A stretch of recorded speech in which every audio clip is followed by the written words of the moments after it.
thing about athletics is that you could be a part of a team. And when you become a part of the team, most of the time in team sports, everybody wears a number. Everybody's associated by the number they wear, the sport they play, dance, band, whatever it is. You are recognized by that, okay? But a long time ago, I remember telling my NFL players, it's not always in the numbers.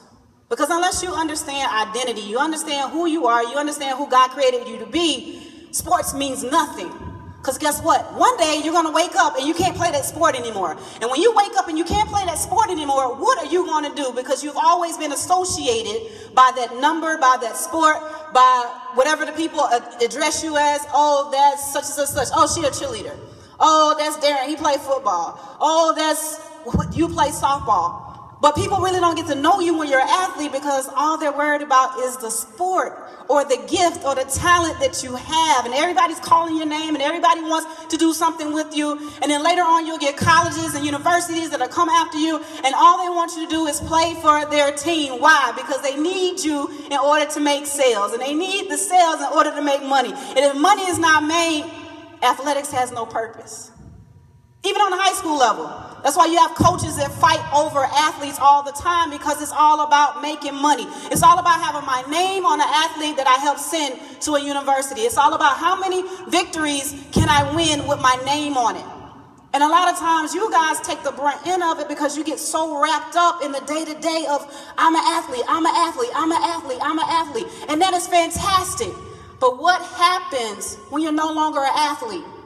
Do you know your identity? Can you identify with just being you? Do people really know you, or do they know that you play sports, or that you're good at a certain position, or that you can do things that most people can't do?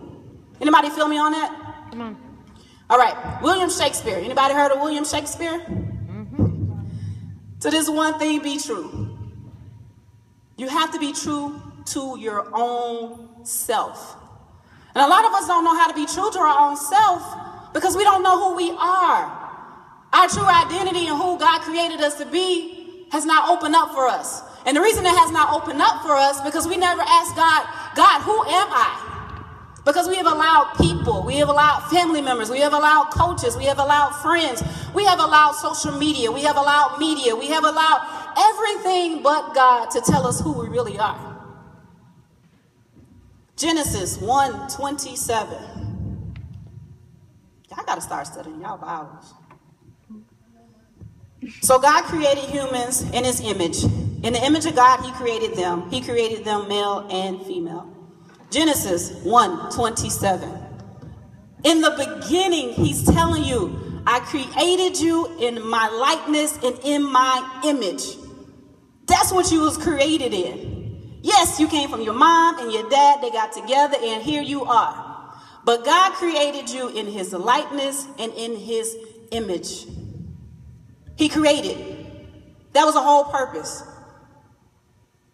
Before you were even formed in your mother's womb, God knew you. He set you here for a purpose. You will never find identity until you, one, find God, and then two, find purpose. Athletics is not a purpose. Athletics is a platform. That's when you get to use the gift and the talent you have and an ability to showcase it.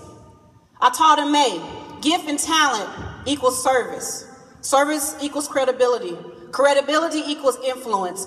And influence is the game changer. It's the thing that shifts the atmosphere. Again, your gift and talent creates a service. Your service right now is a student athlete. You entertain people so people can come to your games. They can come watch you perform. They can come watch you play. You can do all that. Your type of service that you provide gives you credibility. Whether your credibility is they garbage or they good, whatever you do in your service, that's what kind of credit you're going to have. I guess y'all would say street cred. Your credibility gives you influence. If you have no influence, you cannot be a game changer. It's not going to happen. You have to be able to influence someone. I don't care if it's a teammate, if it's a coach, if it's the community, if it's your school, but your influence is the most important thing you have. There's a guy by the name of E.F. Hutton. They always say if E.F. Hutton comes in the room and he says anything, everything stops because everybody had to listen. Because whatever was coming out of E.F. Hutton's mouth was so serious and so profound and had so much wisdom that everything had to stop until after he spoke. Talk about influence. You have to be an influencer, but you don't get influence until you get credibility. And then if you don't know how to serve, because guess what? I told y'all day one in January, it's not about you. God first, other second, you're third. From influence, that's how things shift. People want to talk about all the ununifiedness on your team. We can't get it together. People don't speak to each other. You got cliques inside of your team on whatever's going on. It's because nobody got influence. Whenever you have influence, you can call a group of people together and they come together as one. If you don't have no influence, you can't shift things. You can't make things happen. Nobody's coming to you to learn or know anything. Okay? Influence is important. But one thing about influencers know who they are.